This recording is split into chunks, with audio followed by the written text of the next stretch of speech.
नमस्कार साथियों, मैं शालिका खुराना हल्का इसराना से आज अपने देश के 62 करोड़ किसानों की आवाज़ बनकर आप सब के सामने रूबरू हुई हूँ। जैसा कि आप सब जानते हैं कि मोदी सरकार द्वारा पारित 3 काले कानूनों की वजह से आज हमारा किसान सड़कों पर आ गया है और उनसे उनकी रोजी रोटी का हक छीन लिया गया है।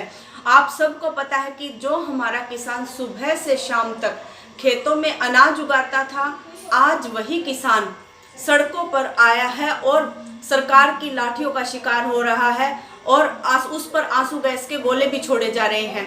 आप सबको पता है कि मोदी जी बोल रहे हैं कि हमने ये जो कानून पास किए हैं किसानों के हित में पास किए हैं और हम किसानों को न्यूनतम समर्थन मूल्य देंगे। लेकिन आप मुझे बताएं, जब मंडियां ही खत्म हो जाएंगी तो मंडियां खत्म होने से न्यूनतम समर्थन मूल्य क्या एफसीआई वाले किसानों के घर घर जाकर देंगे, या इस न्यूनतम समर्थन मूल्य की गारंटी कौन देगा? कोई नहीं देगा।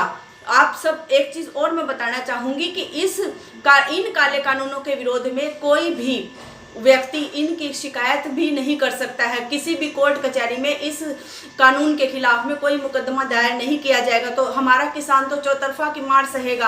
आप सबको पता है कि इस काले कानूनों की वजह से अगर मंडियां खत्म हो जाएंगी तो मंडियों के साथ साथ सबसे पहले हमारा गरीब मारा जाएगा। गरीब के मारे जाने से उसके बाद में फिर हमारे मुनीम, आड़ती सबके ऊपर इसकी मार पड़ेगी और किसान तो हमारा लगभग खत्म ही हो जाएगा।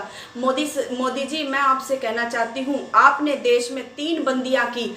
सबसे पहले 8 नवंबर 2016 को आपने की थी नोटबंदी। उसके बाद में आपने कोविड के नाम पर, कोरोना जो हमारा चला था, कोरोना के नाम पर आपने अनियमितता बिना किसी प्री प्लानिंग के आपने तालाबंदी की और आज उसी के कगार और आज ये 3 काले कानून पास कर आपने किसानों की खेतबंदी भी कर दी है। आप सबको पता है कि आपने ये खेतबंदी होने की वजह से ये जो 3 काले कानून आपने पास किए हैं, इसकी वजह से हमारा किसान आपने सिर्फ और सिर्फ कुछ एक पूंजीपतियों के हाथ की कठपुतली बनाकर रख दिया है। आप मोदी जी, मैं आपसे एक बात कहूंगी कि आप अपने इन काले कानूनों को वापस लीजिए, वरना देश का किसान आपको कभी माफ नहीं करेगा। आपने देश में हर साल वादा किया था कि हम 2 करोड़ रोजगार देंगे, लेकिन रोजगार देना तो दूर रहा, आपने 14 करोड़ युवाओं को बेरोजगार कर दिया है और आज हमारा देश आर्थिक मंदी में -24% हमारी अर्थव्यवस्था चली गई है। तो आप बताइए, आप कहाँ हमारे देश में सुधार कर रहे हैं?